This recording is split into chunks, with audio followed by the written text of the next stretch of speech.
Hello everyone, my name is Jamin. Thanks so much for visiting my channel. In this video, I have a ThinkBook 14 Gen 7. This is going to be the Intel model. I'm going to show you how to get inside, access your memory. So first thing, make sure your computer is powered down and off. Make sure it's unplugged from the charger. We're then going to flip your computer over to access the bottom case screws. You have a total of 9 screws on your bottom case. The 4 on the bottom near the red arrows will come out of the case completely. The rest of the screws near the blue arrows, those are called captive screws. Those will stay in the bottom case even though you fully unscrew them from the threading. After you have all of your screws up, you're going to take a small flat pry tool. You're going to start generally in the back near one of the 2 corners and pry that seam up from the rest of the computer. So you'll start back here near a corner, you'll come in here, take this section off, and then you work your way down the sides. Don't put the pry tool too far in. You could damage some internal components. Keep it on the edge, go nice and slow but firm, and you'll be able to get that bottom case off. When you do, this is what you're looking at for the inside of your computer. Now, as a general computer repair side note, whenever I'm working on a computer in my shop, it's sitting on an anti-static mat. Either that or an anti-static bracelet are great ideas to avoid damaging anything in your computer when you're working on it. If you would like help with any tools or supplies for your computer project, as well as any upgrade and replacement parts for this specific model, the 14G7, I will have a link above, also below in the description, and that'll be a list of all the tools and supplies that I use, plus all the upgrade and replacement parts for this model computer. Now, before touching anything in a computer, it's always best to remove or at least unplug your battery. Computers are safer to work on when as little power as possible is running through them. To get at the battery plug, as you see, it's kind of underneath this shield right here. So you can go ahead and peel that up nice and slow and careful, and you can get that off. Once you do, you can gain access to the plug. This battery is held in by these 5 screws near the red arrows, and it plugs into the motherboard right here.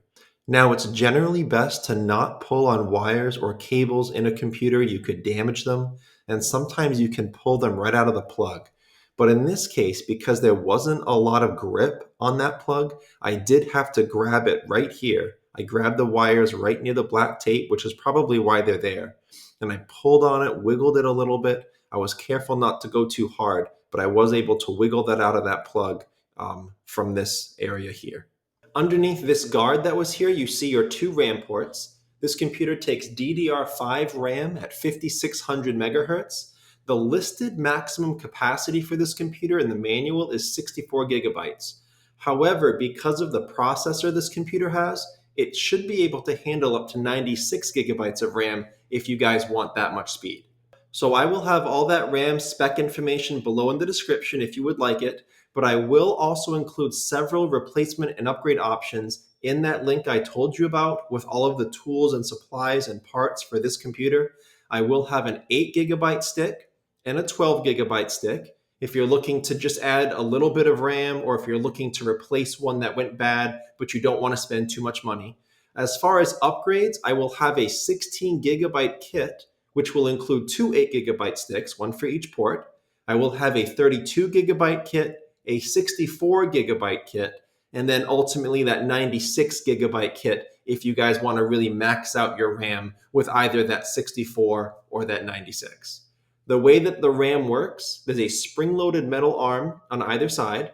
To get the RAM out, you would gently pry those apart from each other, away from the RAM. The stick will then release. Often it will pop up a little bit, and you can slide it out of this port right here. To get the RAM back in, if you notice, there's a long side to the RAM stick and a short side. So you can only put that RAM in one way, the correct way. You can't put it in upside down. Once you get it in there nice and flush and straight, make sure the gold section here is nice and even across the length of this port. Once it's good, you would press down in the center of the stick. These arms will latch onto it and hold it in place. Now, if you guys are wanting more speed, more performance from your computer, consider upgrading your storage too. This computer also lends itself to some nice storage upgrades. If you want help doing that, check out the video that pops up when this one's done, and I'll explain more about your storage. I hope this was helpful. Check out the FAQs if you have any questions. If you need to leave me a question, please do. I try to get to those a couple times a day at least. Thanks for watching. I look forward to seeing you on my next video.